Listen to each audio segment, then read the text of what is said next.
what do you feel like the hesitancy is of going in to have a hearing test that you haven't done it yet? Like maybe it's because when it's kind of like when people get their first pair of glasses, they're like, oh, I really don't want anything that's gonna show my face, or they feel that it's an age thing, right? So they don't want to wear glasses because they've never wore glasses before, and now it's more invasive on their face, and maybe it's because of maybe having to have a hearing aid, right? But in the long run, it'd probably be a lot better.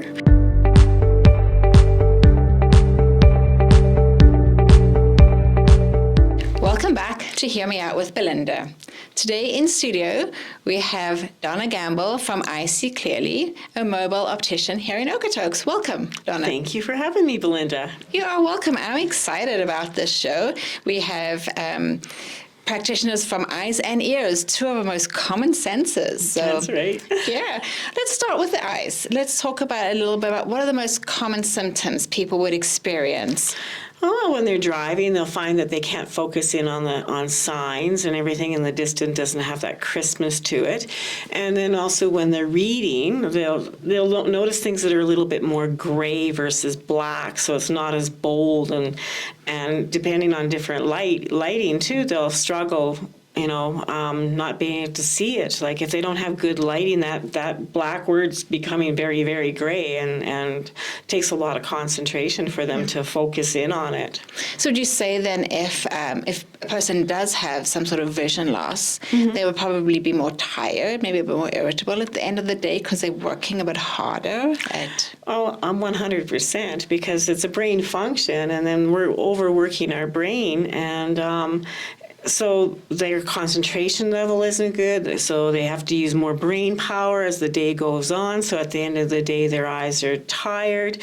And I mean, also dry eye is a big problem in today, because a lot of people don't realize that maybe you should, look away from your computer every 20 minutes for 20 seconds and blink, because it's said that actually when we're on a computer, we only blink 7 times versus 12 times if we were reading a book. Wow. Mm-hmm. And for yourself, when you're doing the glasses, do you work with all ages, or is there a specific age group you're fitting? Majority of my age group is probably 18 up, but there's the odd time that I do children too. But generally right now I have a lot of people that are probably your age or whatever. That's probably my biggest clientele, right? Okay, and the middle age. Middle age. All right. The progressive wearers, it just seems to be happen that they draw to me, right? And yeah. And what do you feel like, how often should people be changing the lenses and getting a new test? Well, the Optometry Association would like to see you every year, and that's great, especially if you have eye health issues like macular and glaucoma, cataracts, people that have diabetes or other diseases out there that might affect their eyes. If you're on steroids, that can affect your eyes. Or if you wear contacts, you're supposed to get your eyes checked every year. And if you notice a difference in your vision, like, if something happens and you should go get it checked out, like, if you bump your head, you're going to maybe go get your eyes checked to make sure that there's no detached retina or something happening, or, So I guess like anything, our bodies can change, right? So it's not once you've got your set of glasses, you can wait 5 years, right? You stay on top of it. And generally, a lot of people change their glasses just about every 2 years, especially if they've got insurance and whatnot, right? But sometimes it's not a cheap thing. If you've got a very high prescription, it's quite a cost, Good. I think with hearing, I also work with mostly 18 and upwards, and we encourage people to come in and get that first baseline. Presbycusis, which is natural aging of the auditory system, can occur any age from 45 onwards. And so... Oh, I'm behind then. I was going to say, have you had a hearing test? No, never. So I was going to say, so we should probably book you in and have that hearing test. Yeah. I'll ask you, if you don't mind me putting you on the spot there, do you feel like you're hearing well? Well, I think I hear well, except for my kids say I mumble a lot.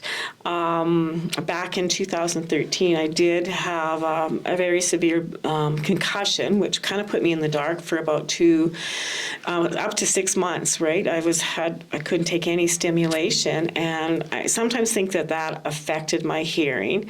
According to my kids, definitely did. Right, Yeah. and I hit the back of my head, so I don't know whether that is a place that that can affect your hearing more so, or Yeah, I think to touch on your first one about the mumbling, that is one of the most common first symptoms of a hearing loss, where we're not saying a person can't hear, but you're not always catching, depending on the type of hearing loss, you're not always catching those key consonants, so it sounds like the person is mumbling.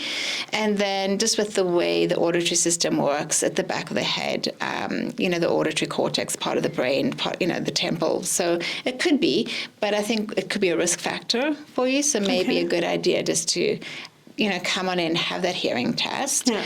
I always say to people, it doesn't hurt to have the baseline. And then we'll let you know, depending on your risk factors once a year, or we would need to treat your hearing loss, or, depending on how it ends up.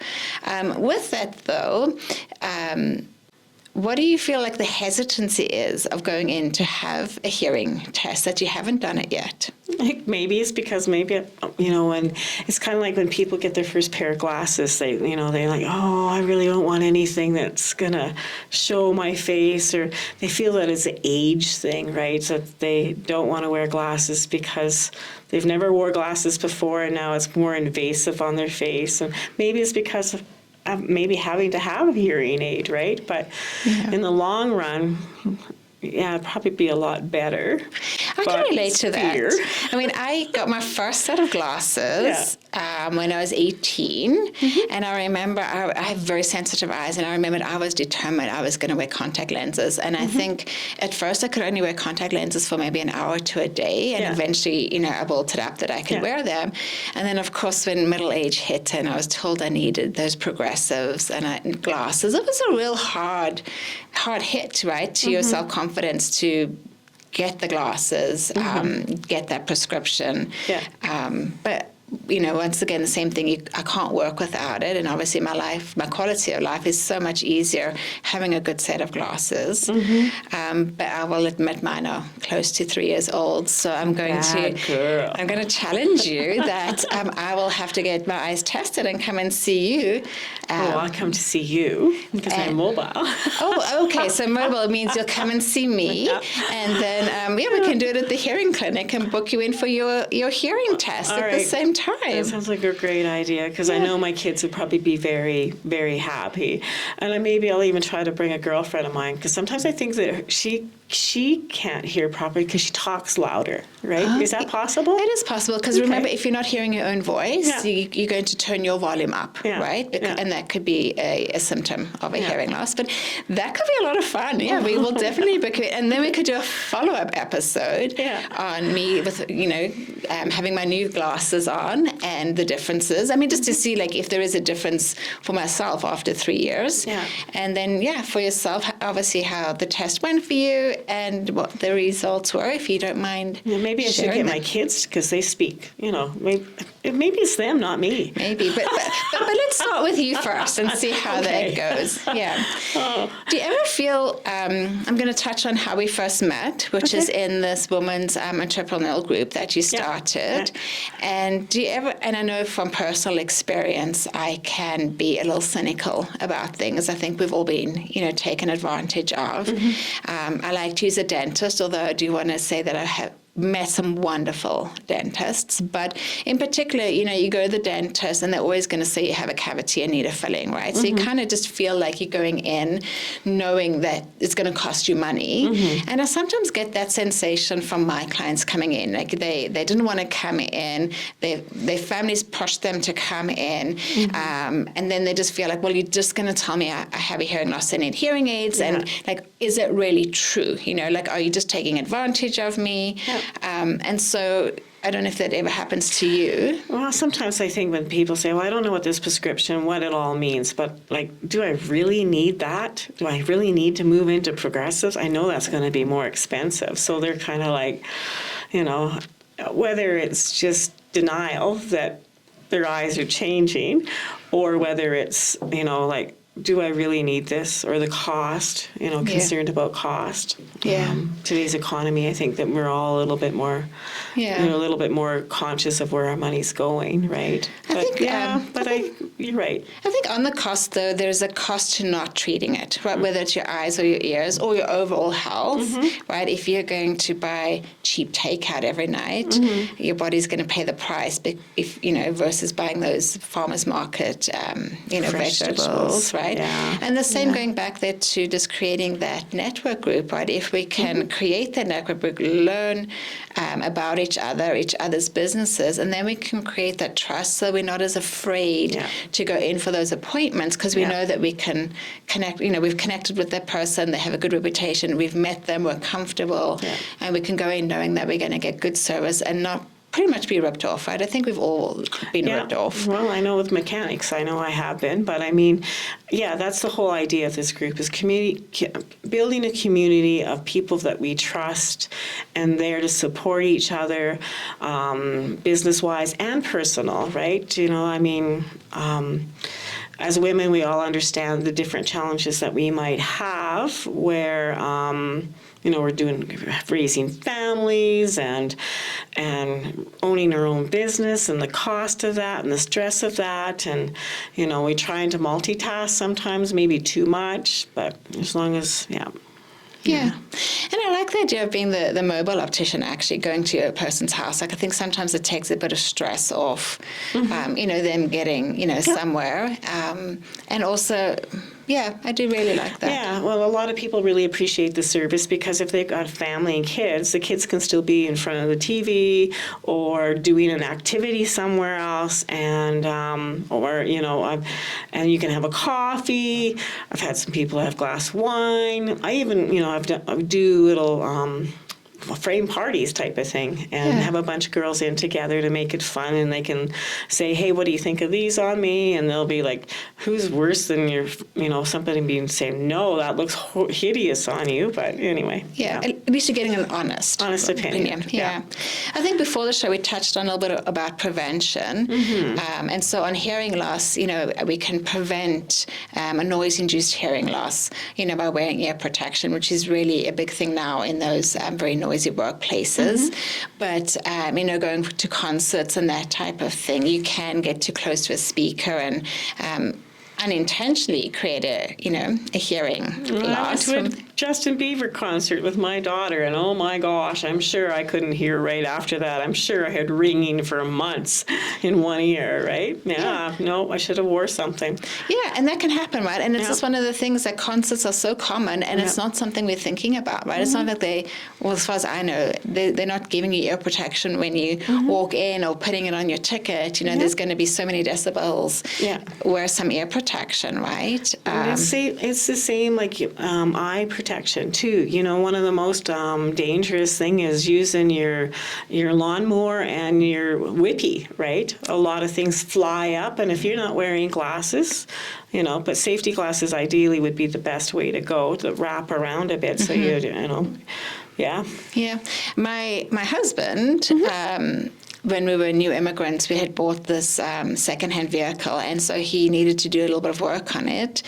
And so he was out in the garage, and he actually did have a set of safety glasses on, but he ended up with rust in his eye. So he had to go to emergency, where they actually, I think he ended up at an ophthalmologist, I'm not sure, but where they had to actually scrape the rust out. And as a result, he cannot have an MRI now, because they're not sure. He still has metal in his eye. He still has metal in it. And so just that moment of, trying to save money, but he did wear, like I said, it wasn't a full face mask though, it was just the protective glasses, but it wasn't enough to protect him. Wow, that's kind of a freak accident in a sense, right? But that's the thing, these things happen, right? So you can go to a concert 100 times, and then one time concert, be in the wrong position, and just the sound vibrations hit something differently, right? So Well, I even experienced that this last February. I went to a redo of a Trooper concert. And being too close to the speakers, strobing lights actually set off the old concussion symptoms. Oh my I was gosh. in bed for a week, so you just never know how things are going to affect you. Exactly. Right? Yeah. I'm very much about preventive, right? I mean, obviously we treat what's happened, but I'm do that. And when I was looking into the IC clearly and looking at vision loss, I thought about, I don't know if you told here, but the whole story about how carrots will give you night vision. And I thought about, the propaganda from, the Second World War as to why it all started. And yes, we all know carrots are healthy for you. Beta carotene makes vitamin A, I think it is, which is necessary for strong eyes. But I wonder how much other propaganda we've believed, over time. Yeah, I agree with you, right?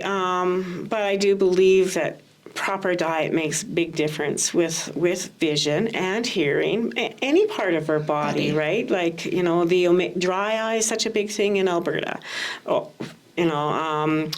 Having omegas and eating green leafy vegetables. And some people think that, is this all true? Or are you just trying to get me to eat my vegetables? Especially the kids, right? And It's true, but when you see, I think, particularly in hearing, and you can just tell me about eyesight, but your things like hypertension, your diabetes, they all have these strong links to, what do they call? Not strong links, but the population has a stronger risk of having a hearing loss, right? And I'm going to assume it's very much the same. Very much with vision too, right? Yeah. Yeah, and there's things that we can't prevent, but I think there is a lot we can prevent through our diet. Yeah. Well, some medications, how they affect your vision, right? Like anything with steroids can bring on cataracts, and if you smoke, you can bring on cataracts, and a lot of family history with glaucoma, and can be something too. And macular's big, because they can't really totally fix that, right? So anyway, but eating and having a healthy lifestyle with exercise, everything like that is definitely beneficial for probably everything, right?